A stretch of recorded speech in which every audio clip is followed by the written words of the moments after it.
محفل کون و مکان کے مہر تاباں اے رسول۔ الحمدللہ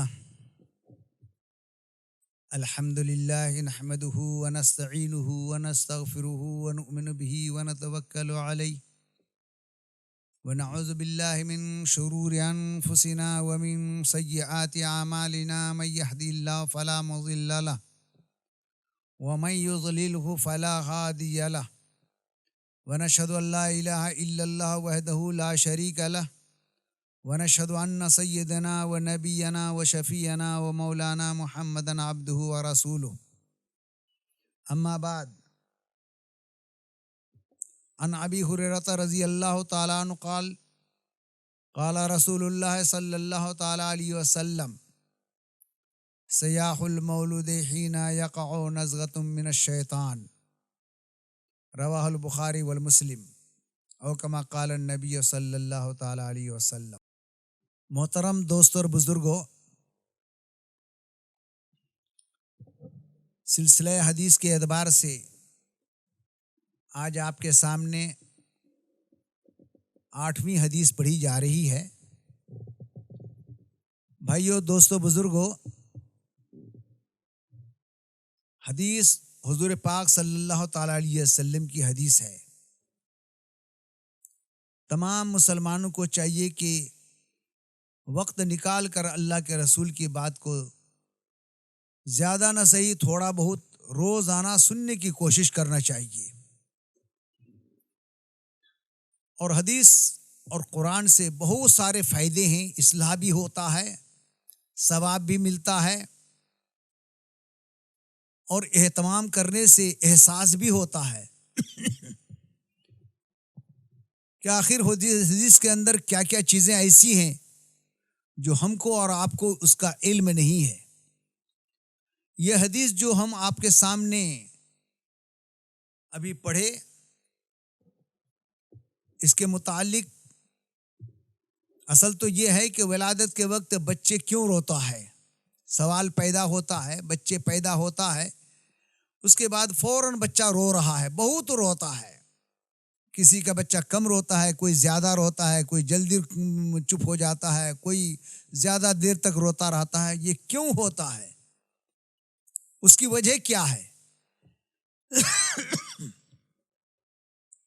بھائیو، دوستو، بزرگوں، اس حدیث سے معلوم جو ہوتا ہے، بہت ہی ہم کو بھی احساس ہوتا ہے کہ ہم کو بھی اس کا علم پہلے نہیں تھا۔ بچپن کا زمانہ تھا، بچے جب پیدا ہونے کے بعد رو رہے تھے تو میں کسی بڑے آدمی سے اس کا ذکر کیا کہ بھئی یہ بچہ پیدا ہونے کے بعد زور زور سے کیوں روتا ہے، اتنا کیوں روتا ہے؟ تو اس بڑے کو جتنا معلوم تھا اتنا ہی جواب دیا۔ جس کو جتنا علم ہوتا ہے اتنا ہی اس کے بارے میں اس کا ذکر کرتا ہے۔ ان بڑے آدمی نے جواب دیا، عالم نہیں تھے، بہرحال ہم سے تو بہت بڑے تھے، ہم بچے تھے ان کے سامنے، اور ہم سے وہ بہت بڑے تھے، دین سے تعلق رکھتے تھے۔ تو انہوں نے جواب دیا کہ دیکھو بابو، بچہ جب ماں کے پیٹ میں رہتا ہے تو اس کو ماں کے پیٹ کی ہی دنیا سمجھ میں آتا ہے۔ وہاں رہنے کے بعد جب باہر آتا ہے تو یہ دنیا کے رنگ، روپ، ہوا، فضا، دھوپ وغیرہ یہ جیسے باہر ہوتا ہے تو اس دنیا سے جب اس دنیا میں آتا ہے اسے حیرت محسوس ہوتی ہے، اور اس کی وجہ سے وہ روتا ہے کہ میں کہاں آ گیا۔ یہ ہم کو سمجھایا۔ خیر بہرحال بچپن کا زمانہ تھا، بات ان کی سمجھ میں آ گئی، ہاں بھائی ایسا ہی ہے۔ لیکن جب میں پڑھا حدیث اور قرآن کو، عالمیت کیا، اور اس کے بعد سمجھ میں آیا کہ انہوں نے بچپن میں جو مجھے کسی بزرگ نے، بڑے نے کہا تھا، وہ تو ان کے سمجھ کی بات ہے، لیکن حدیث میں ویسی بات نہیں آئی ہے، اور ویسے میرے علم میں وہ باتیں تو اب تک آئی نہیں ہے۔ اب اس حدیث میں فرمایا سیاح المولد حین یقع نزغۃ من الشیطان۔ حضرت ابو ہریرہ رضی اللہ تعالیٰ عنہ فرماتے ہیں کہ حضور پاک صلی اللہ علیہ وسلم نے فرمایا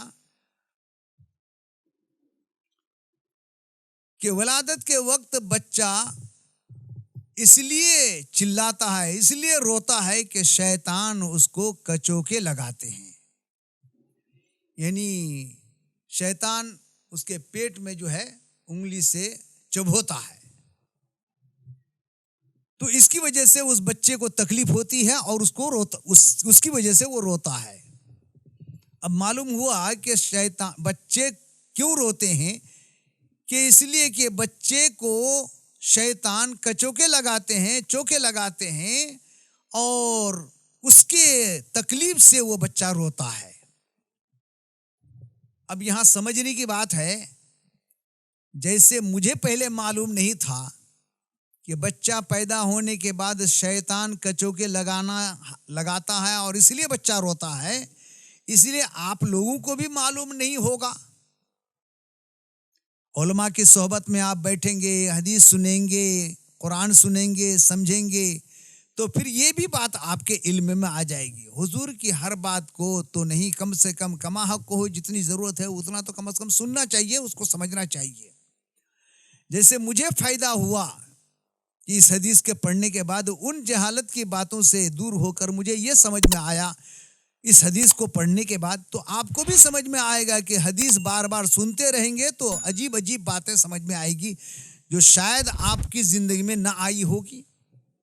تو میرے بھائیوں اور دوستو بزرگوں، حدیث حضور پاک صلی اللہ تعالیٰ علیہ وسلم کی بات ہے، کلام ہے، اس کو بار بار پڑھیں گے، سنیں گے تو اس پر عمل بھی کی توفیق ہوگی، علم میں بھی اضافہ ہوگا، اور حضور سے محبت ہوگی، اور حضور سے جب محبت ہوگی تو حضور کے عمل کو کرنے کو جی چاہے گا، اور جو حضور کے پیروی کرے گا اللہ اس کے گناہوں کو معاف فرمائے گا۔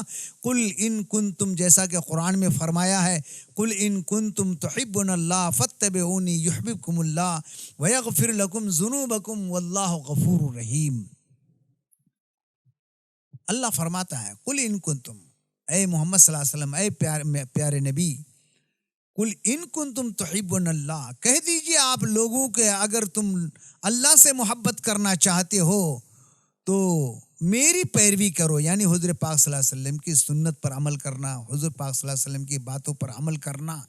قل ان کنتم تحبون اللہ فاتبعونی یحببکم اللہ، جب آپ عمل کرنے لگیں گے تو پھر اللہ تبارک تعالیٰ آپ سے محبت کریں گے۔ بھائیو دوستو بزرگوں، ایک اس آیت کے اندر ایک کام کی بات اور بھی سمجھیں۔ پہلے کیا کہا اللہ رب العزت؟ اگر تم اللہ سے محبت کرنا چاہتے ہو، اگر آپ کو اللہ سے محبت کرنا ہے تو اس کا علاج بتایا، فاتبعونی، حضور کی اتباع کرو، حضور کی سنت پر عمل کرو، حضور کی باتوں کو مانو۔ سنت کھانے میں، پینے میں، چلنے میں، پھرنے میں، اللہ معاف کرے آپ کو تان تشنی کے تحت میں نہیں کہہ رہا ہوں، آپ نماز پڑھ رہے ہیں، ضرور پڑھ رہے ہیں اور پڑھیے، اللہ قبول فرمائے، لیکن بہت سارے میرے بھائی ایسے ہیں فرض پڑھ کے نکل جاتے ہیں، فرض پڑھ لیتے ہیں اور پھر چل دیتے ہیں، سنت کا کوئی پرواہ ہی نہیں کرتے، سنت کا کوئی اہتمام ہی نہیں کرتے۔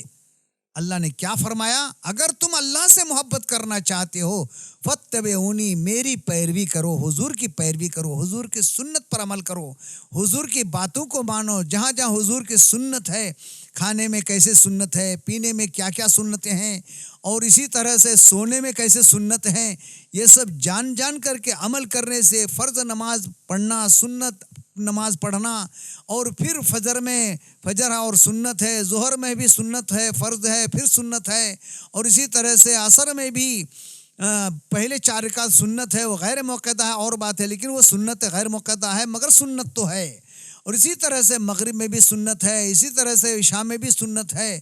تو میرے بھائیوں اور دوستو بزرگوں، فاتبعونی، اللہ نے فرمایا کہ اگر اللہ کے رسول صلی اللہ علیہ وسلم کی طرف اشارہ فرمایا، فاتبعونی یحببکم اللہ، جب اللہ کے رسول صلی اللہ علیہ وسلم سے آپ ان کی باتوں پر عمل کریں گے، ان کے حکم کو مانیں گے، ان کی سنت کو اختیار کریں گے تو اس کا فائدہ بتا رہے ہیں، یحببکم اللہ، اللہ خود آپ سے محبت کریں گے۔ اس محبت کا صلہ کیا فرمایا؟ وَيَغْفِرْ لَكُمْ ذُنُوبَكُمْ، اللہ آپ کے گناہوں کو معاف فرمائے گا۔ تمہاری مغفرت فرمائے گا. اور کیا ہونا میرے بھائی, حضور کی سنت معمولی چیز ہے جس کو ہم کر سکتے ہیں, آسانی سے کر سکتے ہیں, کوئی پریشانی نہیں ہے, کوئی وقت بھی زیادہ نہیں لگتا ہے. لیکن اس کا بدلہ کیا ملتا ہے کہ میرے گناہوں کو معاف فرماتا ہے اللہ. یغفر لکم ذنوبکم واللہ غفور رحیم. اللہ رب العزت ہمارے اور آپ کے گناہوں کو معاف کریں گے. کب کریں گے؟ جب حضور کی اتباع ہو, حضور کی پیروی ہو. تو ضرور جانیے کہ ہر ایک حدیث کو سنیے اور اس پر عمل کرنے کی کوشش کیجیے. اللہ تبارک و تعالی ہم سب کو یہ چھوٹی موٹی باتوں پر عمل کی توفیق نصیب فرمائے اور سن کر دوسرے کو بھی پہنچانے کی توفیق نصیب فرمائے. وآخر دعوانا الحمدللہ رب العالمین. السلام علیکم.